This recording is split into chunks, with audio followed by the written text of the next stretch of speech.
सुचानूरमर्दनम्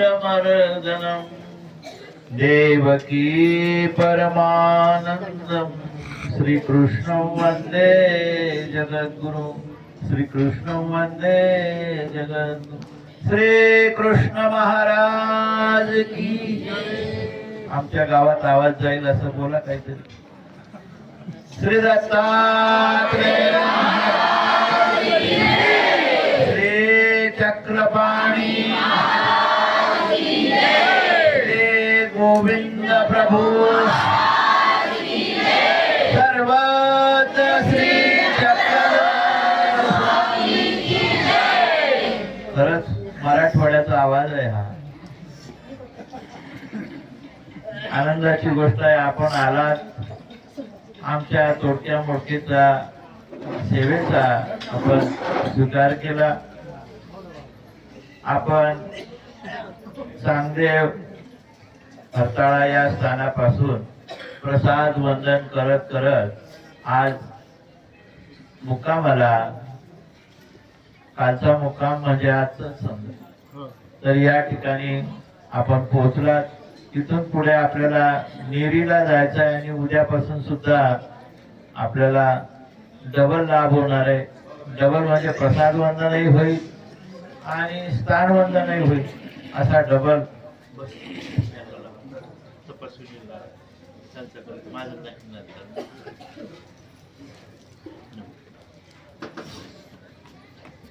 पदयात्रा आणि या पदयात्रेचं महत्व आपल्याला निश्चितच कळलेलं आहे आणि म्हणूनच आपण या पदयात्रेमध्ये सहभागी झालात याचा मला मनस्वी आनंद वाटतो।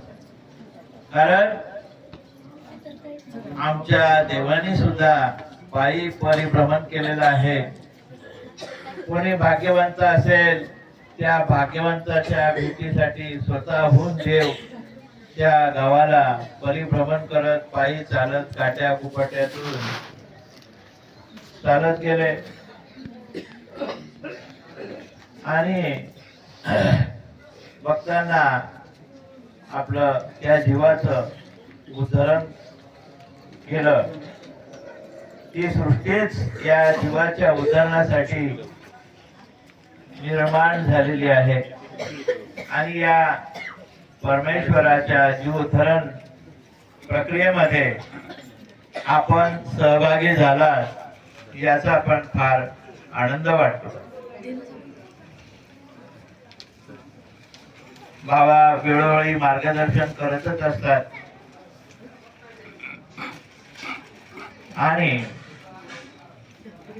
स्थान, प्रसाद, भिक्षुक आणि वासनिक हे चार साधनं जी आहेत ही आपल्याला असंविधान धर्मामध्ये सांगितलेले आहेत। स्थानाचं महत्व, प्रसादाचं महत्व, भिक्षुकाचं महत्व आणि वासनिकाचं महत्व, दोन जड आहेत, दोन चेतन आहेत। तर अशा प्रकारचं हे चतुर्वेद साधनाची भेटी आणि या भेट काळीच्या प्रसंगी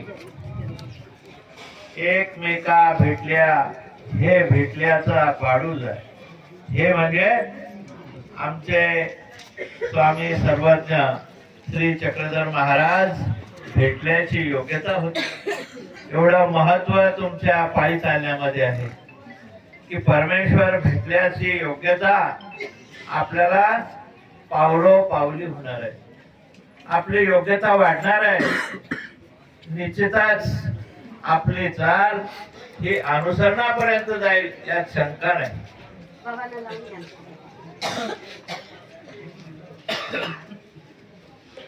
आणि म्हणून ही पदयात्रा अत्यंत महत्वाची आहे।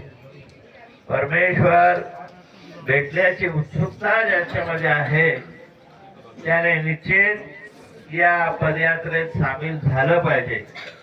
आपण इतरांना प्रोत्साहित केलं पाहिजे। अधिकाधिक संख्येने होता होईल तोपर्यंत आपण या पदयात्रेमध्ये दरवर्षी सामील होण्याचा प्रयत्न केला गेला पाहिजे. आमचं गाव एरवीच डोंगरात आहे. आपण एवढे लोक कधी आले असते, आमच्या झोपडीला पाय कधी लागले असते. थोडे पुण्यवान लोक आणि ह्या आमच्या झोपडीला पाय तुम्ही लावले आणि पवित्र केला.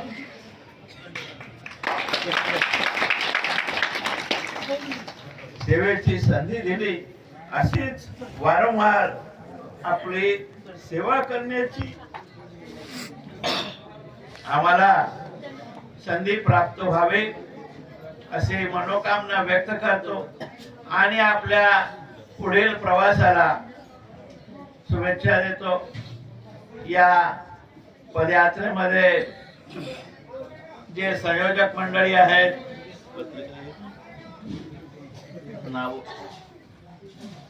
यामध्ये प्रामुख्याने जे संचालक मंडळ आहे,